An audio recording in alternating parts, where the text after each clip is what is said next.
Hi, welcome to the Hammerhead piloting tutorial. This is for the Hammerhead Mech, which I assume you've seen on the Steam page and been linked here to YouTube to explain how to pilot the mech. If this is not the case, I will provide a link in the description, as is my usual, so you can find it on the Steam page if you play Machinecraft and you're interested in checking out the machine. Either way, I thank you very much for your time, and I will try not to waste too much of it. So a brief rundown of what the Hammerhead is, because I think this is important to acknowledge. The Hammerhead isn't specifically one kind of mech I can really pinpoint. It is built with the philosophy, the firepower, the flexibility, and the research, all based upon ground mechs. However, it moves quickly and omnidirectionally, and is very based on maneuverability, like an air mech. It does not use true walking, or even fake walking for that matter. It just kind of flops its legs around one way or the other. But suffice to say, this machine's pretty unusual. It's essentially a ground mech built to hunt air mechs, but also still kill ground things.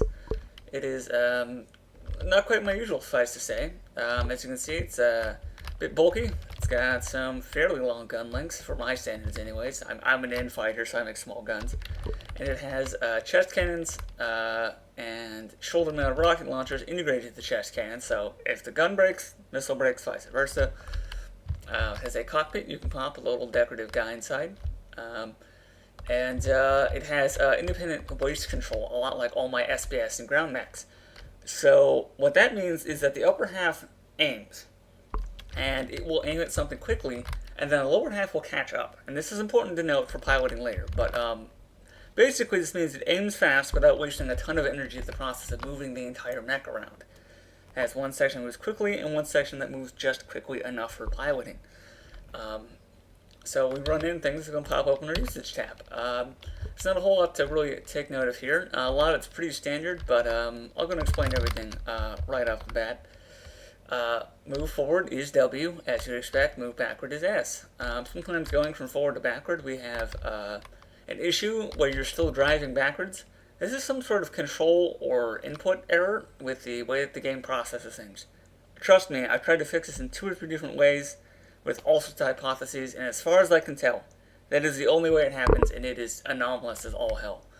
Now, that being said, if that turbine freeze does happen going forward to backward, and I managed to invoke it earlier, and I don't know how, you want to tap A and D and then push forward again, and that should clear up any turbine freezing. I know it's not really convenient, but shit happens, and overall it's a pretty rare occurrence, and it won't kill you. Trust me, I just piloted this thing in a battle server, and I absolutely cleaned house past my own expectations. I'm pretty confident in this mech's design, suffice to say. Now, next, strafing left is A, strafing right is D. There's obviously no leg animation for strafing, because that would mean more moving parts for no reason. And that is strafing, not turning. And you can hover with space or go upwards, and you can fall with X.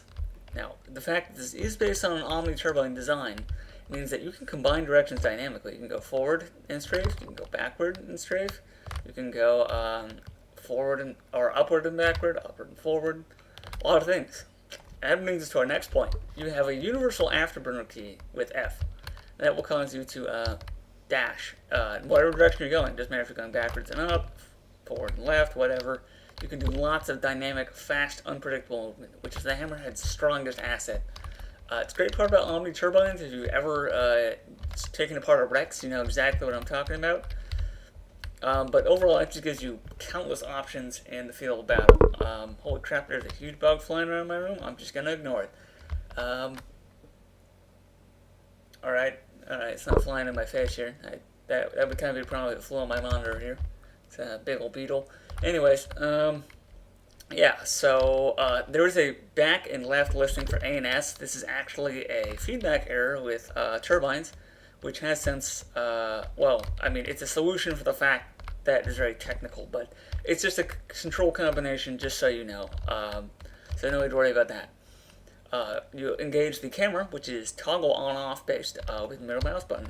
You fire the left gun with left mouse, right gun with right mouse. And you can actually toggle shotgun mode, or in this case, shot cannon mode. Armor-piercing rounds, all you need to know. Shoots through shields, good stuff. 1 and 3.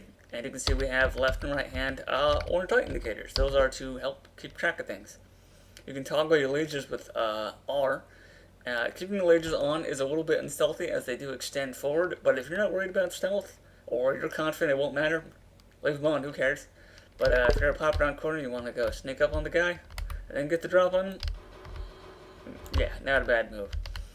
Let's see. Next up we have missiles with E. There's two ways to use the missiles, because these are the new launchers, baby. State of the art. You hold E, and you let go once you have a lock. Or, skipping ahead here quite a bit, you can push the 4 button, non-numpad, just standard 4, and that will toggle your targeting computer, as it's called. And it's essentially just a set of missiles that lock on, but they don't really fire until you push 4 again, and they're not really meant to do damage. That's just the thing. So yeah.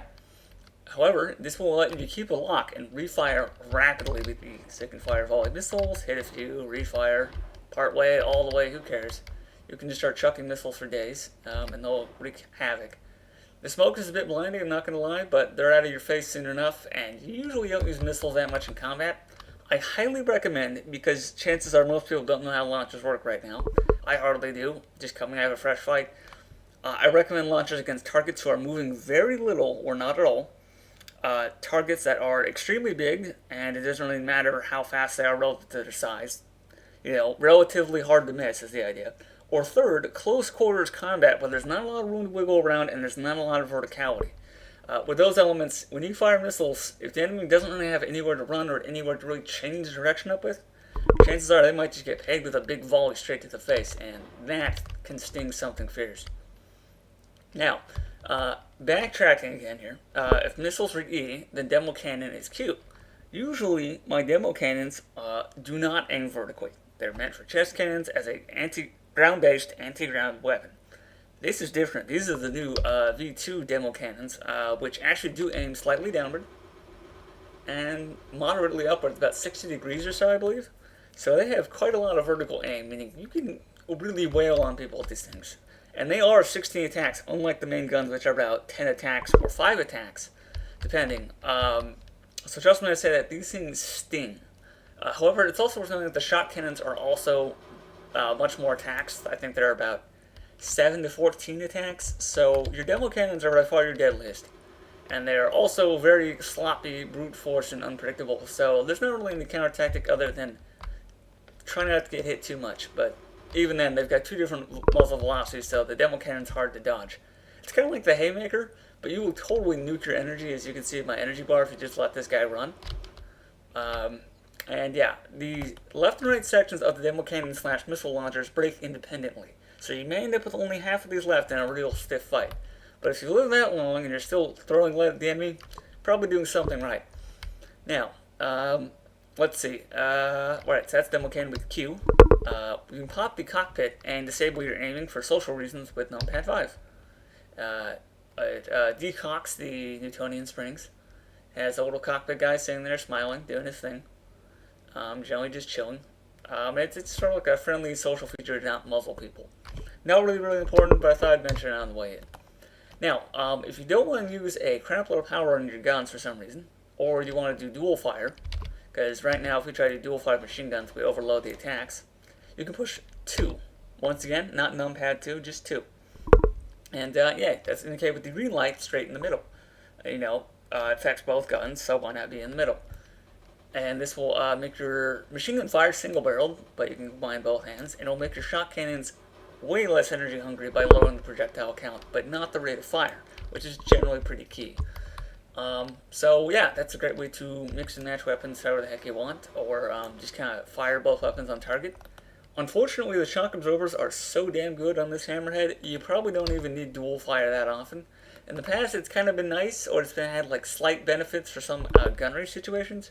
Right here, there's basically 0 recoil. The springs are virtually perfect, so I wouldn't worry about that, honestly. It's great. And yeah, let's see. Oh yeah, so target computer is 4. We also have a shoulder-mounted lance weapon with T. And this flips that big old sword, and suddenly you've become a narwhal, and you have this big old sword in your cockpit.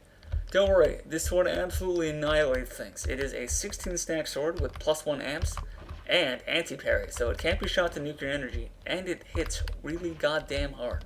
50% deadly for anti-parry, so just keep that in mind. This thing is absolutely just skewers your enemies alive. Like, this guy's just sliding around too much to be able to get a grip, but if your enemy's anchored to the ground, unlike that guy was, they will certainly take one heavy hit from that thing. It's a good anti-melee weapon. It's great for lancing tanks and just shutting them down, seeing how it does aim downward ever so slightly. And generally, it's not a bad way to keep the enemy off your back and going exclusively melee.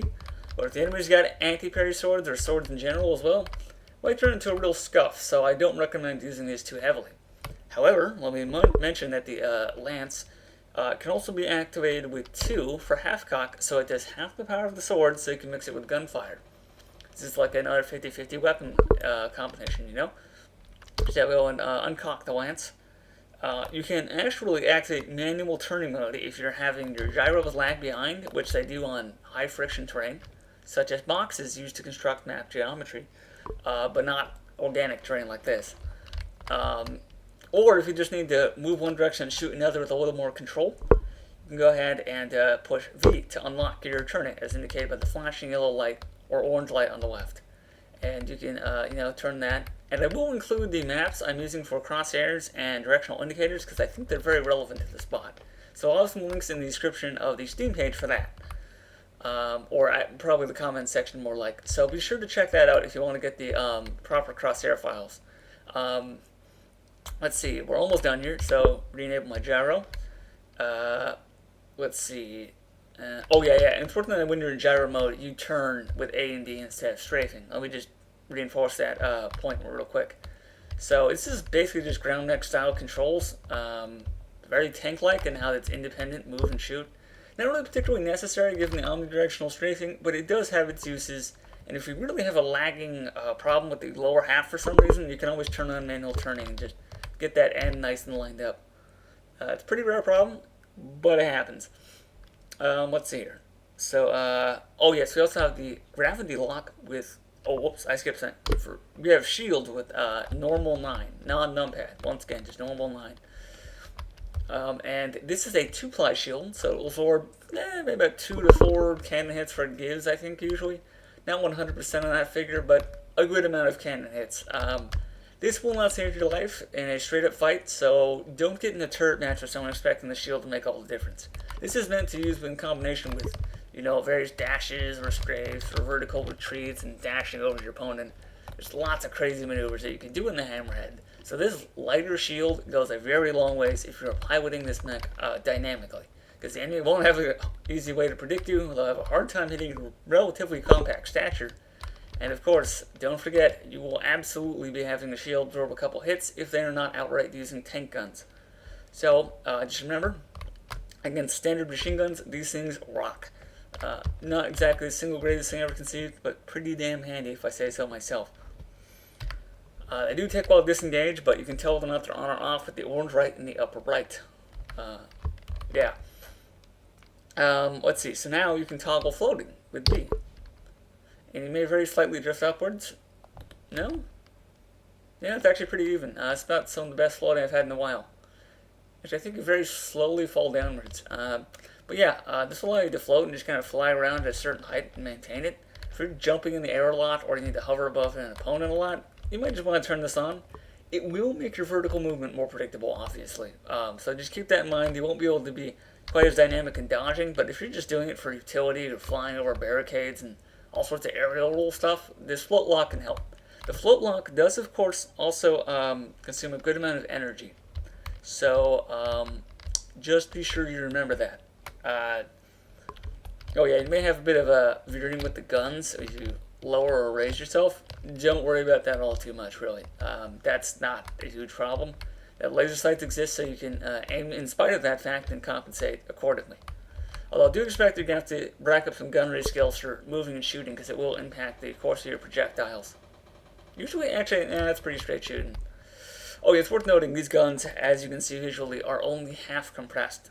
If you don't know what that means, don't worry. It just means that they have compact stature but very high accuracy at long ranges. The Hammerhead is meant to be able to evade fire and keep long distance from the enemy while still being able to land shots pretty damn routinely. And it is a nice feature, let me say. Finally, we have the floor lock with N. This will absolutely slam the brakes on your mech so you hold still, indicated by the flashing red light in the upper left. It's not a 100% stop, I don't think, in many situations, but it's meant for use with the pop-in cockpit feature and probably disabling your gyro with V as well. So, whoops, is it V? I think it's V, but apparently it's not working, so I screwed something up. No worries either way, it's not super important. It's not super important to look at your own smiling guy, but just know he's there and he's always happy. Right, let's see, so re-engaging here. And finally, we have one last bonus feature, and thanks for sticking along around this long. We have 5.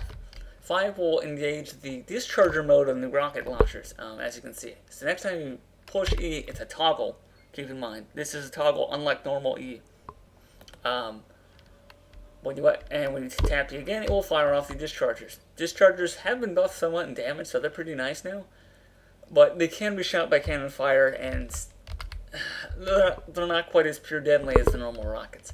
Their advantages are they do fly a little more reliably, but if you're moving fast, they might short out and start flying like crazy. Depending. Assuming that's still a thing post-missile update. I might be wrong. But, yeah. And, yeah. It's just nice for shooting aircraft or small, fast things because these are more maneuverable and more reliable than normal rockets as far as hit ratios. So they might be able to knock a huge chunk out of something that's pretty small and fast. And finally, don't forget that you can hold down F to continually dash with your afterburner. There's that beetle again. And yeah, you can just continue to cruise just holding F and W or whatever the hell you want. Anyways, this about covers all you really need to know about the Hammerhead. A lot of technical data, I know, but all in all, this is a pretty good mech to play if you like FPS style controls, but you don't want to be small, or you just want to be maneuverable but powerful, or you want to be powerful but maneuverable. That's really what it comes down to. The Hammerhead has moderate survivability, being relatively durable despite its lack of body armor and truly heavy-duty design. But it's certainly got the firepower to give your enemies a run for the hill. And honestly, I'm very happy with this mech. This is going to be my go-to for quite some time. The piloting skill ceiling is quite high, but honestly, if anything, that's a fun challenge. So thanks for tuning in. Until next time, WCCC signing out.